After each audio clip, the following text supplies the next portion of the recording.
کی دعویٰ کرے تو یہ امر امکانی ہے اور ان کو سچا بھی کیا جائے گا۔ لیکن میں نے پہلے عرض کیا یہ ان تمام امام صاحب کی دلائل کی دار و مدار اسی پر ہے کہ اصل میں جن کے ہاں تحقیق نہیں ہو سکی کہ کم از کم مدت حیض کی کتنی ہونی چاہیے، زیادہ میں زیادہ مدت حیض کی کتنی ہونی چاہیے اور کم سے کم مدت طہر کی کتنی ہونی چاہیے، تو اب اس کے لیے آپ حاشیہ نمبر 5 میں یہ روایت دیکھیں کہ فتح القدیر میں ابن حمام نے ایک روایت امام صاحب کی دلیل میں ذکر کی ہے۔ وہ روایت ہے کہ اقل الطہر 15،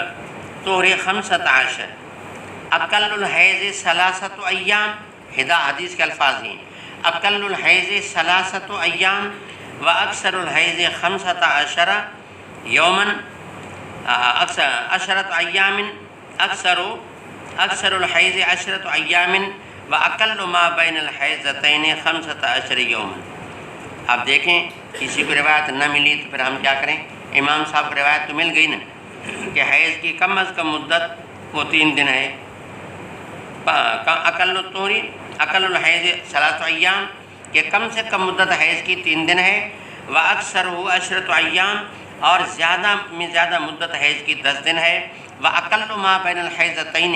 کہ 2 حیضوں کے درمیان میں کم از کم فاصلہ 15 دن کے طور کا ہونا چاہیے۔ تو امام صاحب کا استدلال اسی روایت سے ہے۔ جی وبه قال حدثنا احمد بن ابي رجاء قال اخبرنا ابو سعد قال سمعت هشام بن عروه قال اخبرني ابي عن عائشه ان فاطمه بنت ابي حبيش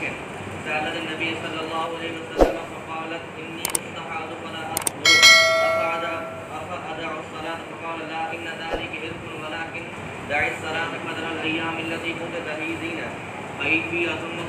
اغتسلي وصلي۔ اس میں استدلال بین طور ہے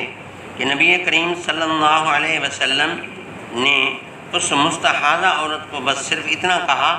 کہ دعی الصلاۃ قدر الایام التی کنت تحیضین فیہا، کہ جو جتنے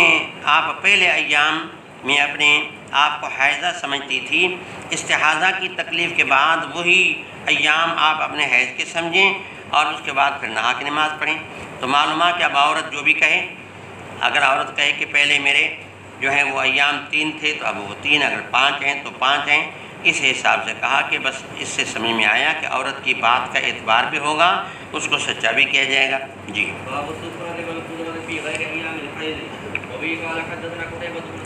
امام صاحب جو ترجمہ پیش کرتے ہیں اکثر بیشتر تو وہ ترجمہ مثبتہ ہوتا ہے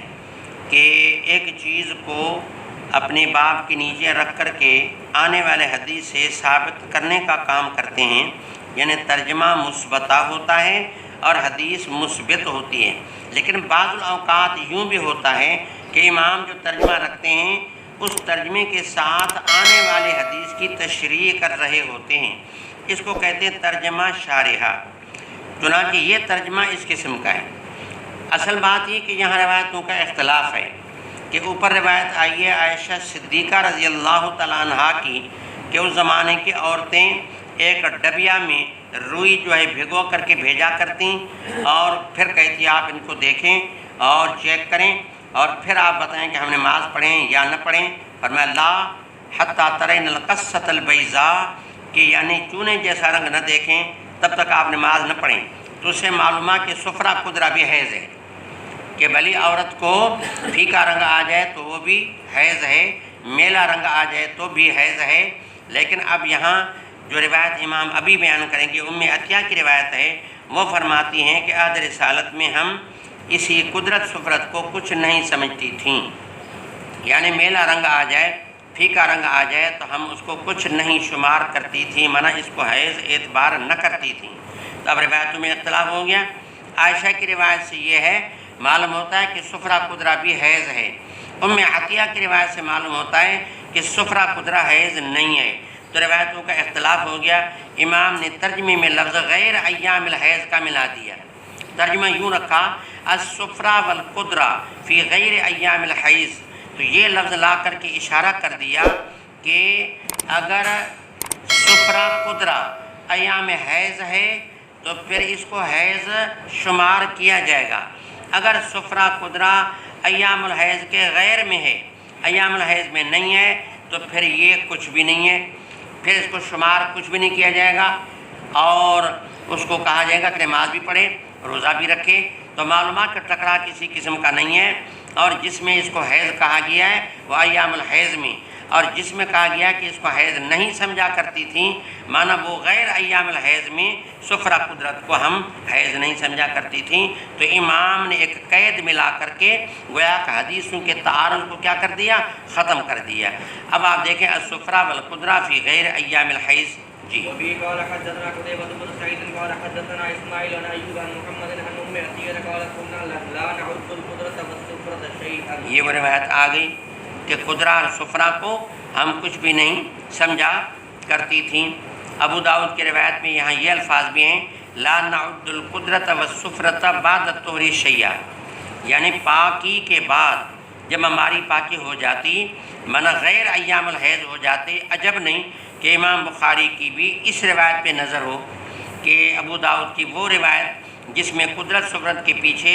بعد الطہر کے الفاظ آئے ہیں، تو امام صاحب نے ترجمے میں غیر ایام الحیض کا لفظ لا کر کے گویا اس روایت کی جانب اشارہ کیا کہ میری قید کا ماخذ ابو داؤد کی وہ روایت ہے جس میں آیا کہ بعد الطہر، یعنی جب پاکی ہو جائے، اب اگر میل کچیل آ رہی ہے تو کچھ بھی نہیں ہے، حیض نہیں ہے بس۔